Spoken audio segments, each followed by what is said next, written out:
All right, ladies and gents, we are live. As you can see, I'm not in the office, but what I want to talk to you today is about OTB versus ITB. Now, ITB stands for in the business, and it's commonly for most agency owners a giant black hole where they spend infinite amounts of time in ITB, servicing the clients, doing client work, putting out fires, communicating with their team about service delivery work, etc. And then you have OTB, which is on the business. Now this is where you're actually, improving the business. You're improving your processes, your systems, you're working on closing more deals, and basically just increasing the throughput of all the different systems in your giant system, which is your business, okay? Now OTB is kind of a giant question mark for most agency owners because, again, when you're working on the business, you're spending time working on things that you think will be able to get you to the next level, which you've never been to.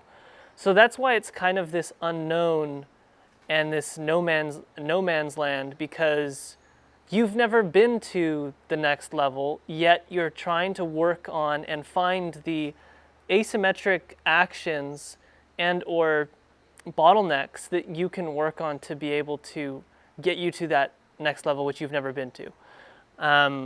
For example, our agency right now is hovering between $95,000 to $100,000 per month, and we would like to get to $200,000 per month by the end of next year.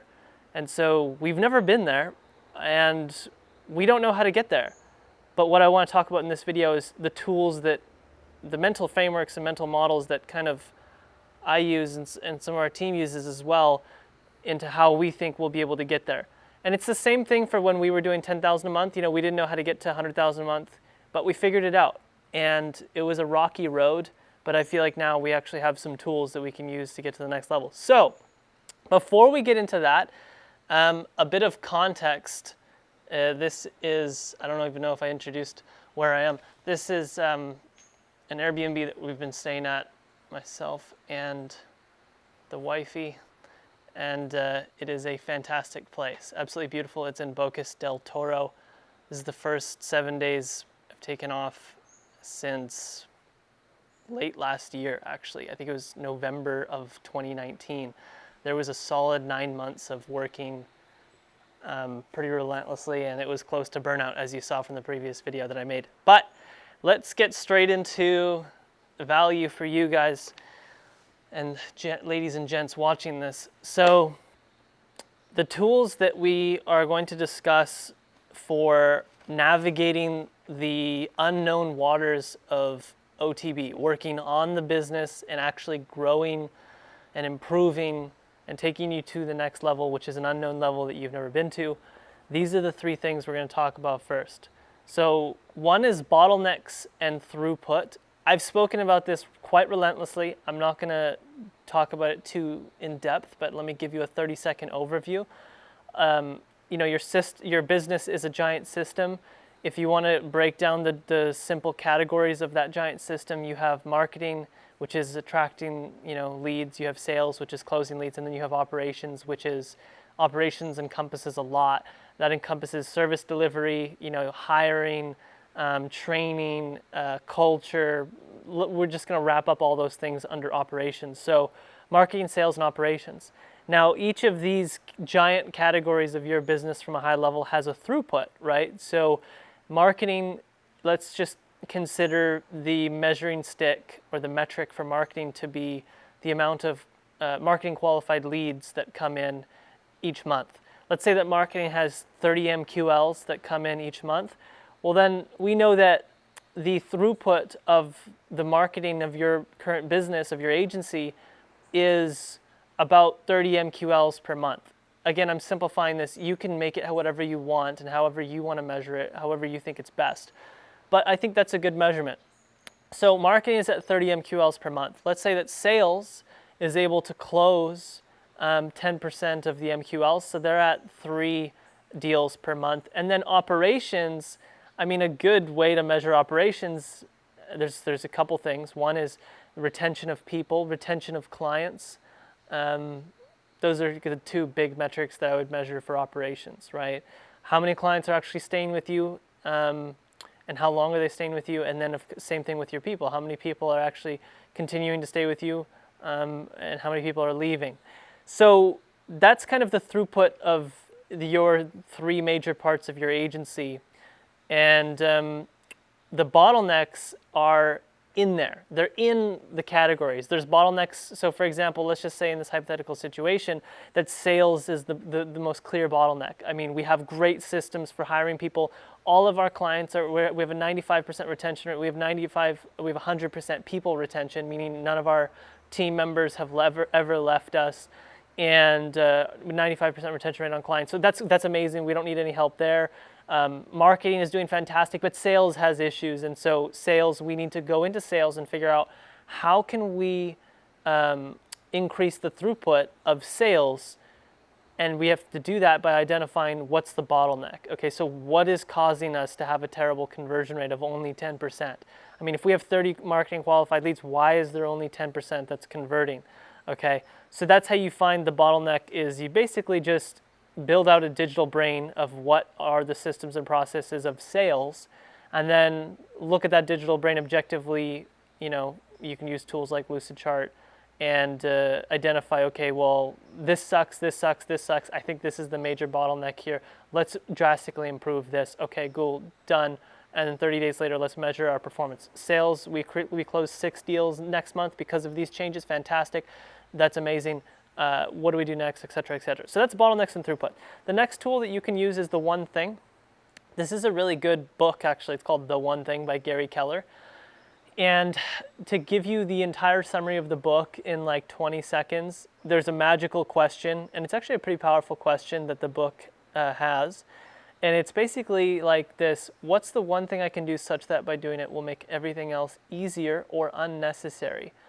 So it's a fantastic question, because when you identify a bottleneck, or if you don't even know where the bottleneck is, you can ask this question and it'll lead you to the bottlenecks, or it'll lead you to the best possible one thing you can do to fix that bottleneck, or work on some form of asymmetric action, which if you don't know what that is, I've talked about it in a previous video. You can go check that out. So the one thing is a powerful question. It gets you to think big, especially if you apply it in a custom way, such as right now we're facing an issue where like we would love to be able to hire an account executive or an account manager within 30 days. So if today I decide I want to hire an account manager, account executive, that's one of the key roles that we have in our agency that we seem to hire the most for. I would want to be able to have that person hired and in training within 30 days. Okay, right now it's like 90 days on average, given the throughput of our hiring pipeline. So the question I would ask if I was to practically use this one thing is, what's the one thing I can do to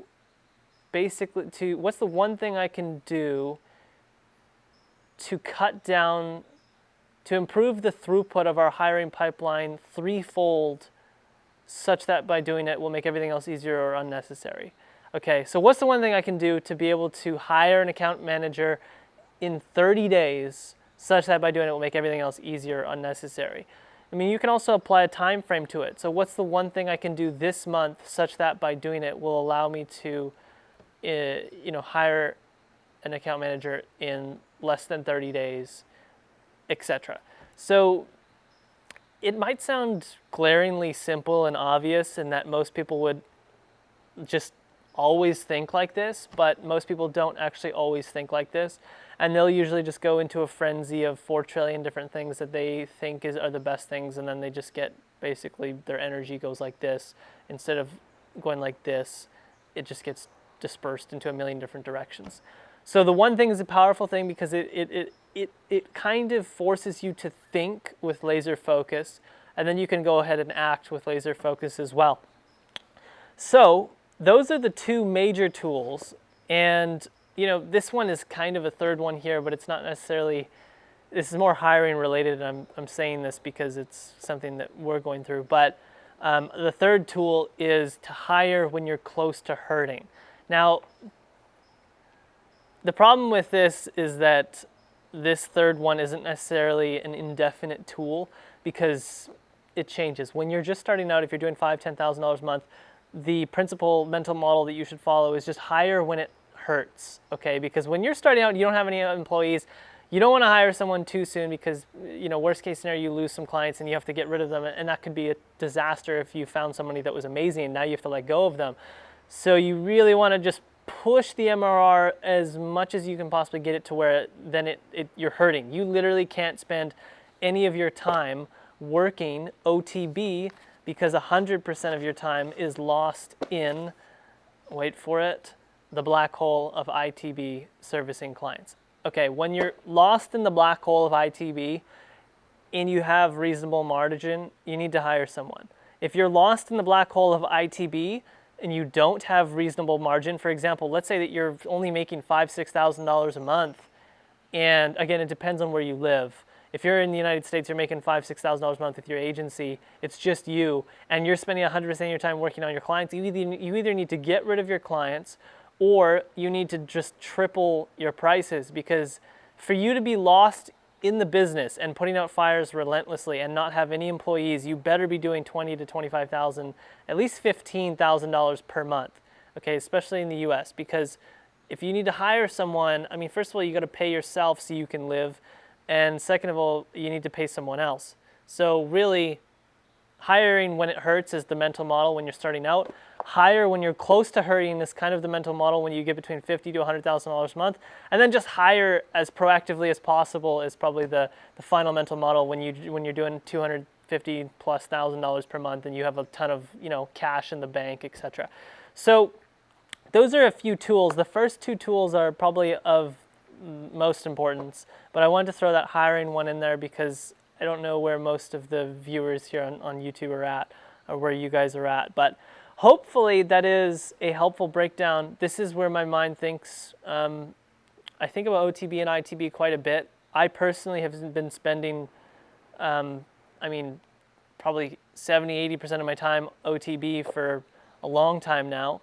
And that's a really beautiful thing. Once you start to get a few people in your agency spending over 70 to 60% of their time OTB is where I believe you'll start to see an explosion. That's where we began to see an explosion, is when it wasn't just me spending time OTB, but there was also one other person with me, and that person was Destiny, and she started spending a lot of her time OTB as well.